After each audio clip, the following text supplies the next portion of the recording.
And we're very fortunate right now to have joining us, and actually Bishop Reed, you'll be speaking with him, the Supreme Knight, Carl Anderson. And Mr. Anderson, thank you so much for taking the time to be with us on this very busy day. Well, Bishop, thank you for the invitation. You know, we definitely want to talk about the Supreme Convention, which is virtual this year, but first, could you tell us about the level of excitement around the beatification of the founder of the Knights of Columbus, the Venerable Father Michael McGivney? It's October 31st, correct?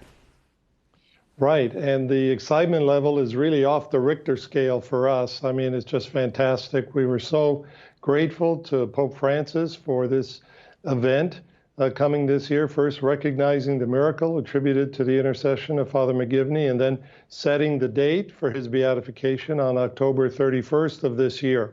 So we're looking forward to it with great anticipation and tremendous level of excitement. I see him looking right over your shoulder there in your office, as he always is for all of us. And COVID-19 has necessitated many changes for us and for the church and society, and the Supreme Convention is no exception. So in the 138-year history, this gathering has always been in person. It was supposed to be in Washington. Can you tell us about the planning and implementation of this virtual Supreme Convention?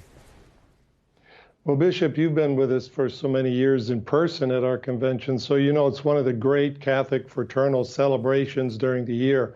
We have like 1,000 delegates and alternates. Most of them bring their wives. We have 100 bishops and cardinals, several hundred priests, and hundreds more knights who come just to be with old friends. So we won't be doing that this year, but through virtual means, last couple of years we've really been upgrading our IT capabilities. So virtually we'll be able to get the necessary business accomplished. We'll be looking thoroughly at our performance during the past year, setting priorities for the coming year, electing some of our board of directors, and a number of resolutions. So the work we need to get done will get done. And just in the past few months, we've had in 72 of our jurisdictions virtual state conventions, which went seamlessly and without any difficulty. So we're looking forward to a really good virtual convention this year. And hopefully next year we'll be in Denver and we'll have a terrific in-person convention again.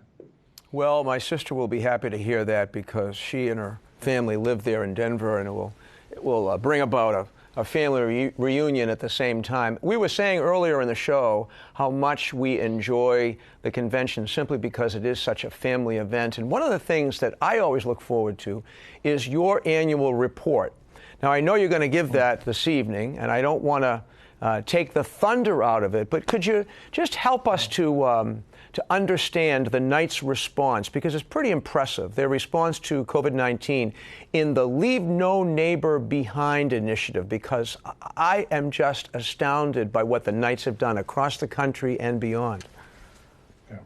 Well, one of the inspirational things for me personally, being involved in the Knights of Columbus and then as Supreme Knight, is how when trouble hits, Knights step forward.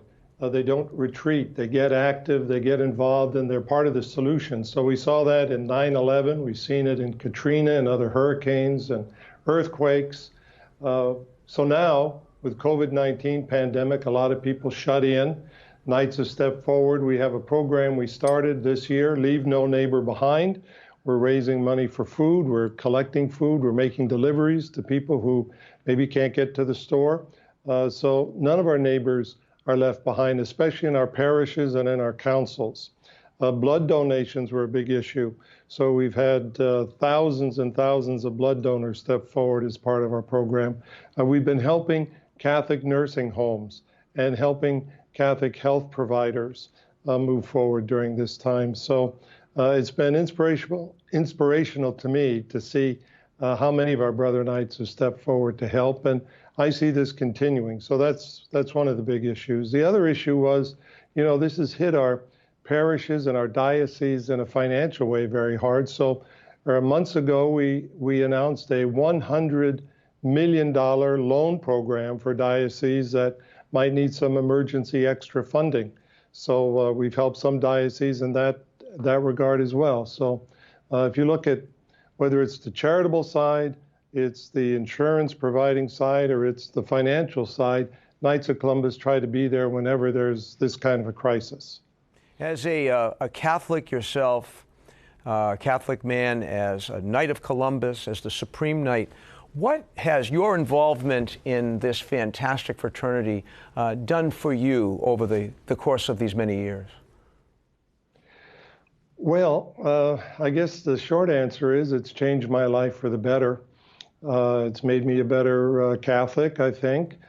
Deepened my spiritual life, my prayer life, made me a better Catholic in terms of more involvement with Catholic charities and reaching out and helping people who are in dire straits. And that could be following the Haitian earthquake or the hurricane in Puerto Rico, or helping crippled children through our global wheelchair mission alliance, where we've given out over 75,000 wheelchairs. And also in my family. It's been a big help to me and my family. And it's drawn me closer to priests and bishops. So I think all the things we say about the Knights of Columbus, making you a better Catholic, better husband, better father, better citizen, better parishioner, it's done all those things for me. And so that's why it's easy for me to talk about the Knights and try to recruit other Catholic men to join the Knights. Completely understood. And as a fourth-degree Knight myself, and as a bishop and a Catholic, I want to thank you for your leadership and for your friendship to me, to us here at Catholic TV, and to the men and their families across the country and the world. We're honored here today to air coverage of the convention beginning this evening at 6:30, and of course the Memorial Mass tomorrow, Wednesday, live. How can people learn more about the Knights of Columbus? Well, they could go to our website, KofC.org, and learn a lot about us. They also can request through our website. We'd be happy to send copies of our magazine, Columbia. And of course, we have a lot of programs that are online now. So that's another way. And if they're interested in joining, they can even join online. And we have our exemplification every week online. So that would be learn more. The exemplification now is open to the public, so people can see it and get an idea of what our principles really mean to us. Mr. Carl Anderson, Supreme Knight of the Knights of Columbus, good luck with your address this evening, and thank you so much for joining us. Well, thank you, Bishop. Thanks very much. God bless.